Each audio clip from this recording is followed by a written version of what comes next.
നിസ്തുല്യനാമത്തിൽ network പ്ലാറ്റ്ഫോമിലെ അംഗങ്ങൾക്കും ശ്രോതാക്കൾക്കും ഈ ദൈവവചന ശുശ്രൂഷ ശ്രവിക്കുന്ന എല്ലാവർക്കും വന്ദനം. എല്ലാവരെയും ദൈവം അളവില്ലാതെ അനുഗ്രഹിക്കുമാറാകട്ടെ എന്ന് പ്രാർത്ഥിക്കുന്നു. ഇത് G2R ആണ്, ജനസിസ് ടു റെവലേഷൻ എന്ന പ്ലാറ്റ്ഫോമാണ്. എൻ്റെ പേര് കുരുവിള വർഗീസ് എന്നാണ്. പത്രോസ് എഴുതിയ 1-ാമത്തെ 2-ാമത്തെ 9-ാമത്തെ വാക്യം അടിസ്ഥാനമാക്കി രാജകീയ പുരോഹിതവർഗം എന്നുള്ള വിഷയത്തെ അടിസ്ഥാനമാക്കിയാണ് നാം ദൈവവചനം വിശകലനം ചെയ്യുന്നത്. യേശു ക്രിസ്തുവും ഭോജനയാകും, Jesus Christ and meat offering. അതിൽ എന്താണ് ബന്ധം, അതിലെന്താണ് താരതമ്യം എന്നുള്ളതാണ്.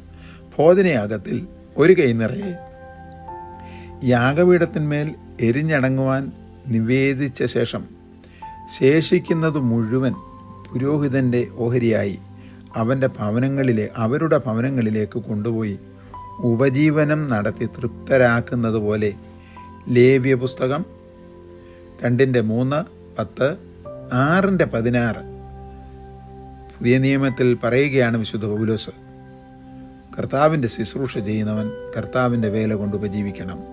കൊരിന്ത്യർക്ക് എഴുതപ്പെട്ട 1-ാമത്തെ ലേഖനം 9-ാം അധ്യായം 13-ാമത്തെ വാക്യം. മാനവരാശിയുടെ സമാധാനത്തിനായി ദഹനയാഗമായി തീർന്ന ദൈവപുത്രൻ യേശു ക്രിസ്തു രാജകീയ പുരോഹിതവർഗമായ നമ്മെ തൻ്റെ ശരീരത്തിൽ കൂട്ടവകാശികളാക്കുവാൻ ശ്രദ്ധിക്കുക. അതിൻ്റെ ആഴം. കൊരിന്ത്യർക്ക് എഴുതപ്പെട്ട 1-ാമത്തെ ലേഖനം 10-ാം അധ്യായം 16 മുതൽ 18 വരെയുള്ള വാക്യങ്ങൾ. ജീവൻ്റെ അപ്പമായി ഇഹത്തിൽ അവതരിച്ചു. യോഹന്നാൻ്റെ സുവിശേഷം 6-ാം അധ്യായം 35, 41, 48, 51. യോഹന്നാൻ്റെ സുവിശേഷം 6-ാം അധ്യായത്തിൽ അപ്പത്തെക്കുറിച്ചാണ് ഏറ്റവും കൂടുതൽ പരാമർശിച്ചിരിക്കുന്നത്. അവിടെ നാം കാണുന്നതിൻ്റെ പശ്ചാത്തലം, അപ്പം കൊടുത്ത് ജനത്തെ തൃപ്തിപ്പെടുത്തി പറഞ്ഞ ശേഷം അനന്തര സംഭവങ്ങളുടെ വിഷയങ്ങളും വിവരങ്ങളുമാണ് അവിടെ കാണുന്നത്. തൻ്റെ സംസാരത്തിൽ ദൈവപുത്രൻ തൻ്റെ ശിഷ്യഗണത്തോടുകൂടെ അരുളി ചെയ്ത ദിവ്യ മൊഴികൾ ഒന്ന് ശ്രദ്ധിക്കുക. നിങ്ങൾ പലപ്പോഴും ആവർത്തിച്ച് വായിച്ചിട്ടുള്ള കാര്യങ്ങളാണ്. കർത്താവ് പറയുകയാണ്, ആമേൻ ആമേൻ ഞാൻ നിങ്ങളോട് പറയുന്നു, സ്വർഗത്തിൽ നിന്നുള്ള അപ്പം, മരുഭൂമിയിലെ വിഷയം, മോശയല്ല നിങ്ങൾക്ക് തന്നത്, എൻ്റെ പിതാവത്രേ നിങ്ങൾക്ക് തന്നത്. സ്വർഗത്തിൽ നിന്നുള്ള സാക്ഷാൽ അപ്പം നിങ്ങൾക്ക് തന്നത് എൻ്റെ പിതാവാണ്. ദൈവത്തിൻ്റെ അപ്പമോ? ആഴമായ അർത്ഥത്തിലേക്ക് കർത്താവ് ശിഷ്യന്മാരുടെ ആത്മീയ കണ്ണുകൾ തുറന്ന് വഴി നടത്തുന്നു. സ്വർഗത്തിൽ നിന്നുള്ള ഇറങ്ങി വന്ന ലോകത്തിന് ജീവനെ കൊടുക്കുന്നത് ആകുന്നു എന്ന് പറഞ്ഞു. യോഹന്നാൻ 6:32-33. അവർ യേശുവിനോട് ഇത് കേട്ടിട്ട്, കർത്താവേ, സ്വർഗത്തിൽ നിന്നിറങ്ങി വന്ന് ലോകത്തിന് ജീവനെ കൊടുക്കുന്ന അപ്പം എപ്പോഴും ഞങ്ങൾക്ക് തരയണമേ എന്ന് പറഞ്ഞു. യേശു അവരോട് പറഞ്ഞത്, ഞാൻ ജീവൻ്റെ അപ്പമാകുന്നു. എൻ്റെ അടുക്കൽ വരുന്നവനെ ഞാൻ തള്ളുകയില്ല, അവന് വിശക്കയില്ല. എന്നിൽ വിശ്വസിക്കുന്നവനെ ഒരു നാളും ദാഹിക്കുകയുമില്ല. യോഹന്നാൻ്റെ സുവിശേഷം 6-ാം അധ്യായം 35, 36 എന്നീ വാക്യങ്ങൾ. വീണ്ടും കർത്താവ് തുടരുകയാണ്, ആമേൻ ആമേൻ ഞാൻ നിങ്ങളോട് പറയുന്നു, വിശ്വസിക്കുന്നവനെ നിത്യജീവൻ്റെ അപ്പമാകുന്നു ഞാൻ ജീവൻ്റെ അപ്പം ആകുന്നുവെന്ന് തറപ്പിച്ചു പറയുകയാണ്. യോഹന്നാൻ്റെ സുവിശേഷം 6-ാം അധ്യായം 47, 48 വാക്യങ്ങൾ. തുടരുന്നു, നിങ്ങളുടെ പിതാക്കന്മാർ മരുഭൂമിയിൽ മന്ന തിന്നിട്ടും മരിച്ചുവല്ലോ. ഇതോ തിന്നുന്നവൻ മരിക്കാതിരിക്കേണ്ടതിന് സ്വർഗത്തിൽ നിന്നിറങ്ങി വന്ന അപ്പമാകുന്നു. സ്വർഗത്തിൽ നിന്നിറങ്ങിയ ജീവനുള്ള അപ്പം ഞാനാകുന്നു. ഈ അപ്പം തിന്നുന്നവൻ എല്ലാം എന്നേക്കും ജീവിക്കും. ഞാൻ കൊടുക്കുന്ന അപ്പമോ ലോകത്തിന് ജീവന് വേണ്ടി ഞാൻ കൊടുക്കുന്ന അല്പം അല്ല, അധികമായൊരു മർമ്മം വെളിപ്പെടുത്തുന്നു, എൻ്റെ മാംസമാകുന്നു. യോഹന്നാൻ 6:49 മുതൽ 51 വരെയുള്ള വാക്യങ്ങൾ. 5-ാമതായി ദൈവപുത്രൻ പറയും, ശ്രദ്ധിക്കുക, ജീവനുള്ള പിതാവ് എന്നെ അയച്ചിട്ട് ഞാൻ പിതാവ് മൂലം ജീവിക്കുന്നത് പോലെ എന്നെ തിന്നുന്നവൻ, എന്നെ ആഹരിക്കുന്നവൻ, എന്നെ ഭക്ഷിക്കുന്നവൻ എൻ മൂലം ജീവിക്കും. സ്വർഗത്തിൽ നിന്നിറങ്ങി വന്ന അപ്പം ഇതാകുന്നു. പിതാക്കന്മാർ തിന്നുകയും മരിക്കുകയും ചെയ്തതുപോലെ അല്ല, ഈ അപ്പം തിന്നുന്നവൻ എന്നേക്കും ജീവിക്കും. യോഹന്നാൻ്റെ സുവിശേഷം 6-ാമത്തെ അധ്യായം 57-ഉം 58-ഉം വാക്യങ്ങൾ. ഇവിടെ ശ്രദ്ധേയമായൊരു വിഷയം അപ്പത്തെ സംബന്ധിച്ചുള്ളതത്രേ.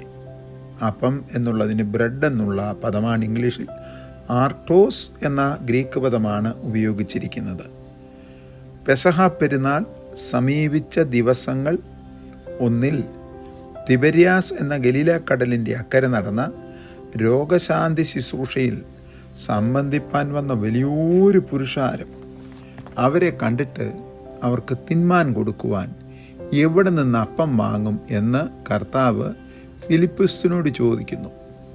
അവരുടെ കൈവശം ഉണ്ടായിരുന്ന 200 പണത്തിന് ഒരു വ്യക്തി ഒരു ദിവസം രാവിലെ 6 മണി തൊട്ട് 6 മണി വൈകിട്ട് വരെ ജോലി ചെയ്താൽ ലഭിക്കുന്ന ശമ്പളമാണ്, വേതനമാണ്, കൂലിയാണ് ഒരു പണം. 200 പണം ഒന്നിച്ച് ശേഖരിക്കണം എങ്കിൽ ഒരു വ്യക്തി തുടർമാനമായി 200 ദിവസം ജോലി ചെയ്യണം. അപ്പസ്തലന്മാരുടെ കയ്യിൽ ആ കാശുണ്ടായിരുന്നു. അപ്പം വാങ്ങി അല്പാൽപ്പം കൊടുത്താലും മതിയാകാത്ത വിധം ആളുകളും ഉണ്ടായിരുന്നു.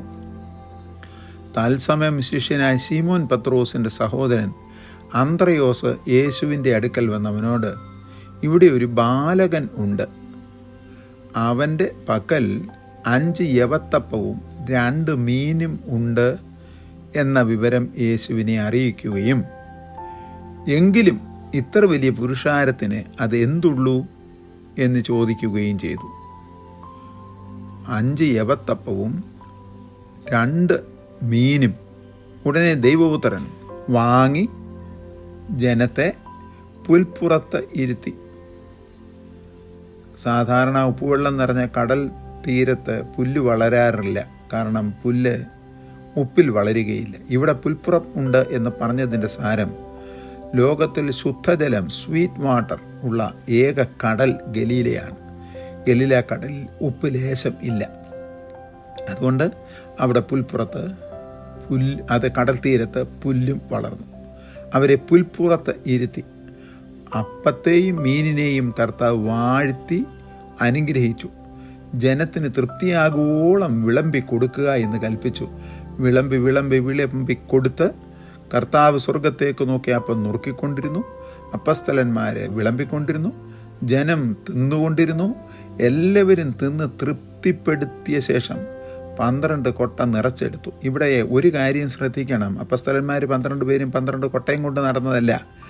കാണുവാനും കേൾക്കുവാനും അനുഭവിപ്പാനും വന്ന ജനവും കൊട്ട കൊണ്ടുവന്നില്ല. പിന്നെ 12 കൊട്ടയെന്ന് പറഞ്ഞാൽ 12 കൊട്ടയിൽ നിറച്ചെടുക്കാവുന്നിടത്തോളം അപ്പം ബാക്കി ശേഷിച്ചു എന്നാണ്. അപ്പോൾ 5 ജനത്തിന് കൊടുക്കുക മാത്രമല്ല, അത് ശേഷിച്ചത് 12 കൊട്ടയിൽ കൊള്ളത്തക്കവണ്ണം നിറച്ചെടുക്കുകയും ചെയ്തു. തിന്ന് തൃപ്തരായവർ പുരുഷന്മാർ മാത്രം 5000 പേരുണ്ടായിരുന്നു. 50 വീതമുള്ള സംഖ്യയിലാണ് ജനത്തെ ഇരുത്തിയത്. അപ്പം 5 5000 പുരുഷന്മാർ മാത്രം ഉണ്ടായിരുന്നു. സ്ത്രീകളുടെ സംഖ്യ പറഞ്ഞിട്ടില്ല. യോഹന്നാൻ 6-ാം അധ്യായം 1 മുതൽ 14 വരെ. ഇവിടെ അപ്പം തിന്നവരും അപ്പസ്തലന്മാരും മരിച്ചു. ദൈവപുത്രൻ മരിച്ച ശേഷം ഉയർത്തെഴുന്നേറ്റു. ഇതാണ് ഇതിനകത്തെ അത്ഭുതം. തിരുവചനത്തിലെ സംഖ്യാശാസ്ത്രം അനുസരിച്ച് 1 ദൈവത്തിൻ്റെ പൂർണ്ണശക്തിയെയും പൂർണ്ണത്വത്തെയും, 2 സാക്ഷികളുടെ പൂർണ്ണസംഖ്യവും, 3 തൃത്വത്തെയും, 4 ദിശകളെയും, 5 കൃപയെയും കാണിക്കുന്നു. 5 മുഴം നീളം, 5 മുഴം വീതി, 3 മുഴം ഉയരമുള്ള യാഗപീഠം. 5 കൃപയെ കാണിക്കുന്നത് അത്രേ. അപ്പസ്തലന്മാരും മരിച്ചു, തിന്നവരും മരിച്ചു, കൊണ്ടുവന്ന ബാലകനും മരിച്ചു. പക്ഷേ ഇന്നും കർത്താവ് ജീവിക്കുന്നു എങ്കിൽ നമ്മളുടെ കയ്യിലുള്ളതിനെ വർദ്ധിപ്പിക്കുകയും നമുക്കും കൊണ്ടുവന്നവർക്കും തൃപ്തരായി കൊടുത്ത ശേഷം ബാക്കി വരുത്തിക്കുവാൻ കഴിവുള്ള സൃഷ്ടിതാവാണ് നമ്മുടെ കർത്താവ്. അതിനുശേഷം ദൈവപുത്രനും ശിഷ്യന്മാരും പടകേറി കഫർന്നഹൂമിലേക്ക് പോയി. യോഹന്നാൻ എഴുതിയ സുവിശേഷം 6:17. അടുത്ത നാൾ ജനം ദൈവപുത്രനെ തിരഞ്ഞ് കഫർന്നഹൂമിൽ എത്തി. കർത്താവ് കഫർന്നഹൂമിലുണ്ടെന്ന് ആരോ പറഞ്ഞു. കഫർന്നഹൂമിൽ അവരെത്തി. യോഹന്നാൻ്റെ സുവിശേഷം 6:24. അവരെ കണ്ട കർത്താവ് അവരോട്, അവർ ദൈവപുത്രൻ ചെയ്ത അടയാളം കണ്ടതുകൊണ്ടല്ല, അപ്പം തിന്ന് തൃപ്തരായത് കണ്ടാകുന്നു തന്നെ അന്വേഷിച്ചു വന്നത് എന്ന് പറഞ്ഞു. അനന്തരം നശിച്ചു പോകുന്ന ആഹാരത്തിനായിട്ടല്ല, നിത്യജീവങ്കിലേക്ക് നിലനിൽക്കുന്ന ആഹാരത്തിനായി പ്രവർത്തിപ്പീൻ എന്ന് അവരെ പ്രബോധിപ്പിക്കുന്നു. അത് മനുഷ്യപുത്രൻ നിങ്ങൾക്ക് തരും എന്നും കർത്താവ് തിരുവായി മൊഴിഞ്ഞു. അവരെ അവരുടെ പിതാക്കന്മാർ മരുഭൂമിയിലായിരുന്നപ്പോൾ അവരുടെ നായകനും ദൈവത്തിൻ്റെ ദാസനുമായിരുന്ന മോശയുടെയും അവരുടെ പിതാക്കന്മാർ നിന്ന മന്നയിലേക്കും വഴി നടത്തി.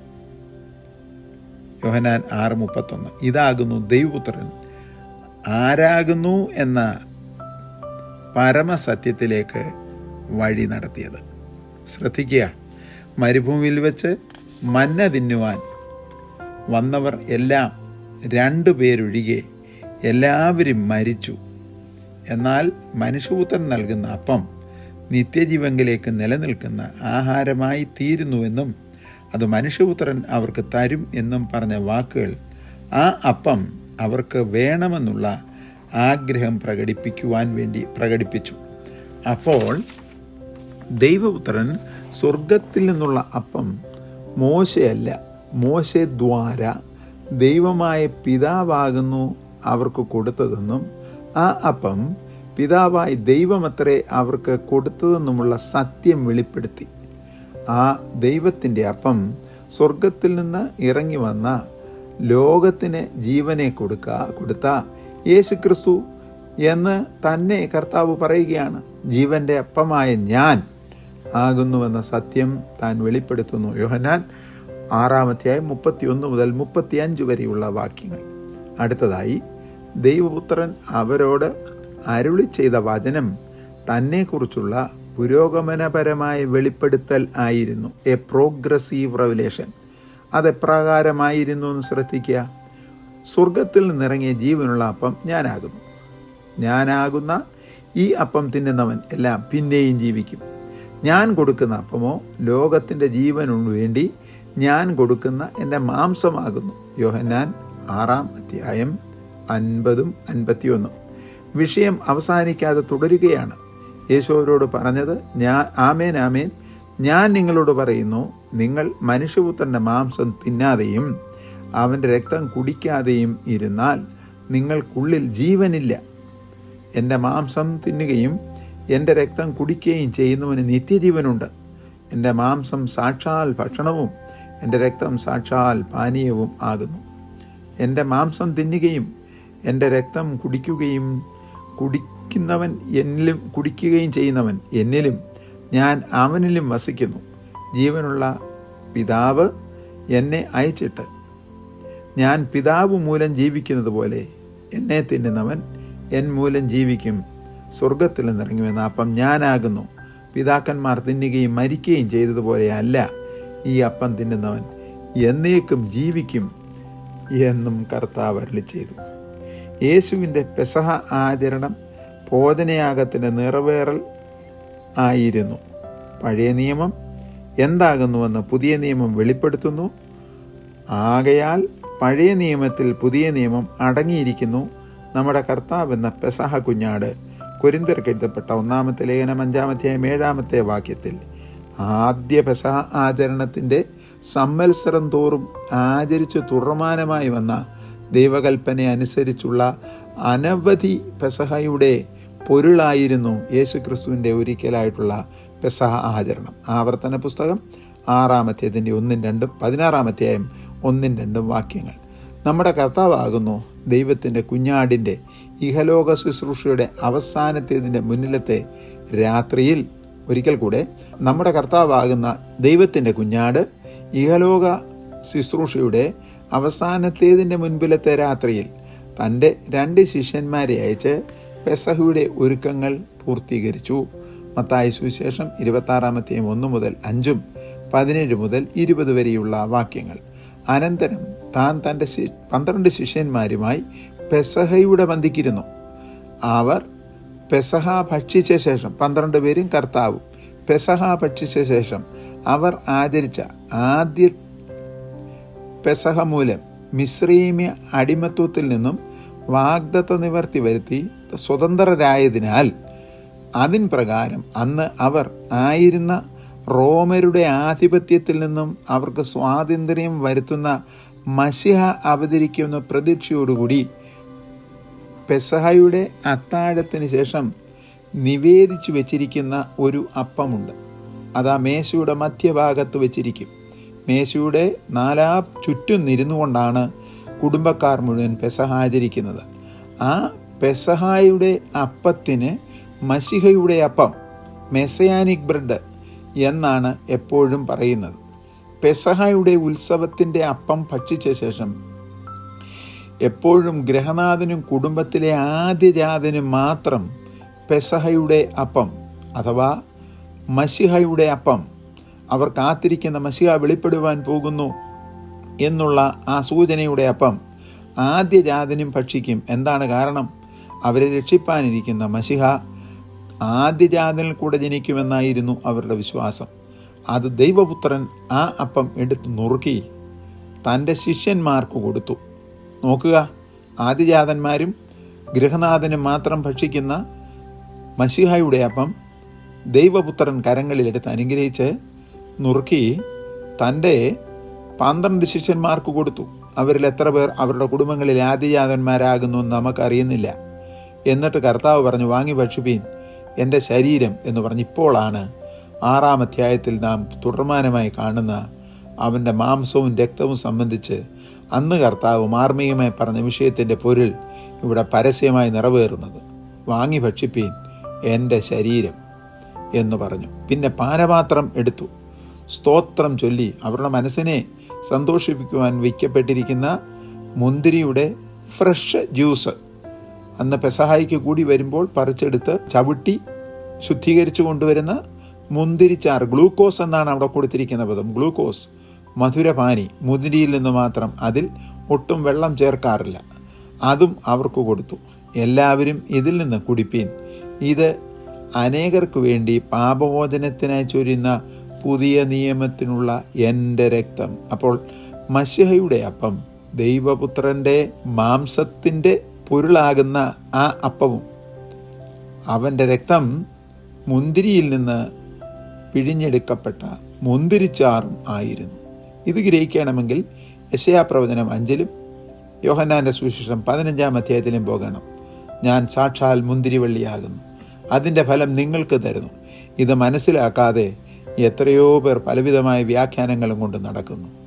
ഇത് പുതിയ നിയമത്തിനുള്ള എൻ്റെ രക്തം എന്ന് കർത്താവ് പറഞ്ഞപ്പോൾ പുതിയത് വന്നപ്പോൾ പഴയത് കളഞ്ഞുപോയി, മാറ്റപ്പെട്ടു.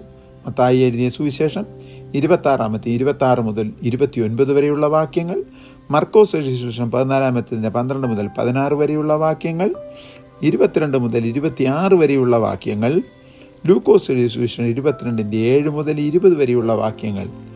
എന്തിനധികം ഈ വിഷയത്തെക്കുറിച്ച് സമഗ്രമായി വെളിപ്പാട് ലഭിച്ച പൗലോസ് ഇതെന്താകുന്നു, എങ്ങനെ ആചരിക്കണമെന്നുള്ള വിഷയ സംഹിത എഴുതിയിരിക്കുന്നത് കൊരിന്ത്യർക്ക് എഴുതപ്പെട്ട 1-ാം ലേഖനം 11-23 മുതൽ 32 വരെയുള്ള വാക്യങ്ങളാണ്. അപ്പോൾ ചുരുക്കി പറഞ്ഞാൽ സമാധാനയാഗം ക്രിസ്തുയേശുവിൽ പര്യവസാനിപ്പിക്കുന്നു. തുടരുകയാണ് സമാധാനയാഗത്തിൻ്റെ നിയമം. ദൈവം കേൾവിക്കാരായ എല്ലാവരെയും അനുഗ്രഹിക്കട്ടെ. വിഷയങ്ങൾ ഗ്രഹിപ്പാൻ നമ്മുടെ ഹൃദയത്തെ തുറക്കാം, വചനം ഉൾക്കൊള്ളുവാൻ നമ്മുടെ ഹൃദയത്തിൽ സ്ഥലം കൊടുക്കാം. പരിശുദ്ധ ദൈവമേ, നന്ദിയോടുകൂടെ സ്തോത്രം. എല്ലാ വിശുദ്ധന്മാർക്കും അവരുടെ പ്രിയപ്പെട്ടവർക്കുമായി നന്ദി. എല്ലാവരെയും അനുഗ്രഹിച്ച് ആശീർവദിച്ചാട്ട് തമ്മിൽ കാണുന്നിടം വരെ ദൈവകൃപയിൽ എല്ലാവരെയും പരിപാലിക്കണം. യേശു ക്രിസ്തുവിൻ നാമത്തിൽ തന്നെ.